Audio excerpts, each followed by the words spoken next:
avait vu sur l'abstract, la recherche, ça ne marche plus. Mais nous avons les moyens de la reconstruire, de la faire plus forte, plus rapide, plus efficace, plus éloigner du sujet. Pourquoi est-ce que ça ne marche pas? Alors en fait, c'est notre faute. C'est notre faute en tant qu'auteur, parce qu'en tant qu'auteur, publish on perish, on doit publier vite, publier rapidement, donc on fait des bons trucs, et on fait trop de trucs. On fait trop de trucs, on va avoir une qualité générale qui n'est pas bonne, et on envoie ça à nous-mêmes, en tant que reviewer. Parce qu'un chercheur, c'est un client et un serveur. Et nous, en tant que reviewer, en fait, reviewer, ça prend du temps, et ça ne sert à rien. Donc du coup, qu'est-ce qu'on va faire? On met le mail de review dans son spam, par exemple. On délègue à un thésard qui va déléguer à un stagiaire, qui va déléguer à sa copine qui fait archéologie, qui va déléguer à son perroquet. Hein? On review un infocom et un sitcom, on ne veut pas balancer. J'ai déjà reviewé quand j'étais stagiaire de musicologie à un papier infocom. Je ne dirais pas comment c'est venu jusqu'à moi. Où on fait la review en 2 minutes en tirant une pièce de monnaie pour décider si c'est accepté ou pas. Résultat, mieux décrit, ça veut dire que les reviews sont lentes à venir et elles ont peu d'informations.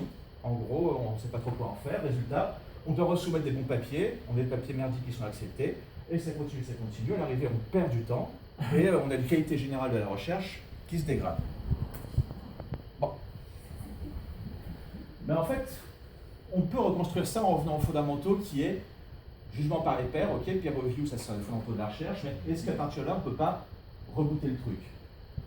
Un truc qui marche bien, je trouve, c'est Stack Overflow. Excellente idée, avec à suggérer. Stack Overflow, j'ai un problème de maths, j'ai un problème de programmation, je vais dans Stack Overflow, paf, j'ai la bonne réponse. Est-ce qu'on ne peut pas faire pareil en recherche? Avec l'idée, c'est qu'on soumet non pas une question, mais un papier. Les gens ne font pas des réponses, mais font des reviews. Et on a comme ça une interaction. Et au moment où le truc a l'air d'être prêt à publier, paf, on l'envoie. Et on n'a pas à se restreindre à dire, oui, il faut 6 pages, I3E, non, 8,9 pages LNCS, avec des appendices, sans des appendices. Quand le papier est un papier publiable, il est décrété publiable. Voilà. Et ce qui est très important, c'est donc qu'il y a ce côté pair à pair, auteur, reviewer, qu'il faut vraiment penser dès le début. C'est-à-dire, une review, c'est un travail, ça doit être jugé, ça doit être valorisé quand c'est bien fait, et ça doit être pimpant quand c'est pas bien fait. Donc en gros, voilà, il faut Mais c'est ce qui se passe d'ailleurs sur Stack Overflow quand on y pense. Ah bah tiens, c'est vrai. Est-ce que ce serait pas la raison du titre de notre présentation? Ah peut-être. Et également, ça serait bien aussi qu'un papier accepté, quand il est tout pourri, parce qu'en fait, il y a une preuve à la 3e ligne qui fout tout le papier en l'air. Alors si la preuve est patchable, on patch le papier et le nouveau papier à la preuve patchée. Et si en fait c'est une faille vraiment fondamentale, comme pour la découverte de la théorie des ensembles où tout a été fichu à l'air en un quart d'heure, hop, le papier, dommage pour lui.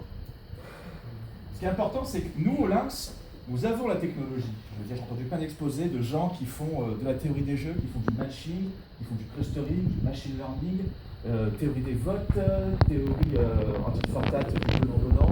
Ok, je vais faire une revue.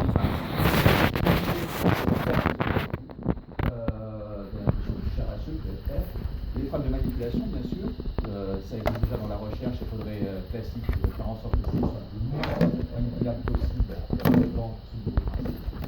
Et on a aussi des outils de traitement automatique, des bases de données, des HAL, des DFT et compagnie. En gros, on a des outils qui permettraient de faire quelque chose. Alors concrètement, par contre, on ne va pas inventer le monde en une journée. Donc l'idéal, c'est de commencer petit. Faire des petits papiers qui disent des systèmes, justement, comment est-ce qu'on peut appliquer du ranking ou du matching à sur le problème pour rebooter le truc, sachant qu'il y a une petite de et on peut commencer à un système d'écriture collaborative au sein de l'Axe, où en gros, je review exactement le papier, je fournis des feedbacks, en échange de fournir des papiers, et comme ça, vous avez des papiers qui sont déjà pré-reviewés avant de l'envoyer au CASTIP chez le CASTIP. Meilleur que ce que vous faites d'habitude. Et on peut faire ça en interne et puis utiliser le truc qu'on fait, etc. Et dans l'idéal, le plus utile, ce serait de pouvoir avoir des rapports de recherche qui puissent avoir un label peer review. c'est-à-dire qui ait la même valeur qu'un article publié dans un journal. Et le truc avec des reviews publiques, des évaluations publiques, en gros une évaluation scientifique qui est claire et parfaitement accessible, et prouvable et vérifiable et tout ce que vous voulez. Et voilà. Et je crois que c'est à peu près tout. Donc pour le reste, il y a des brainstorming demain et on aura plein d'idées à discuter dans le détail. Voilà. Ouais. Ça va arriver une semaine. Toutes les recherches ici, c'est encore là. Et si on se pose à publier, on va essayer d'avoir des sites qui sont très petits. Ça va résoudre le problème que les reviews, on va les déléguer à droite à gauche. Et ce modèle qui monte ici, qui avec les boucles, ça marche pas trop dans les journaux. Il y a des deltas que tu peux pousser dans les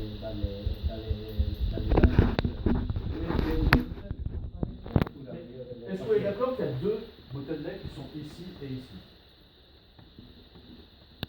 Pour moi, c'est les deux principaux bottlenecks du site actuel de la production scientifique. Tu as ajouté de la technologie pour aider, mais tu n'as pas résolu le problème, à mon avis.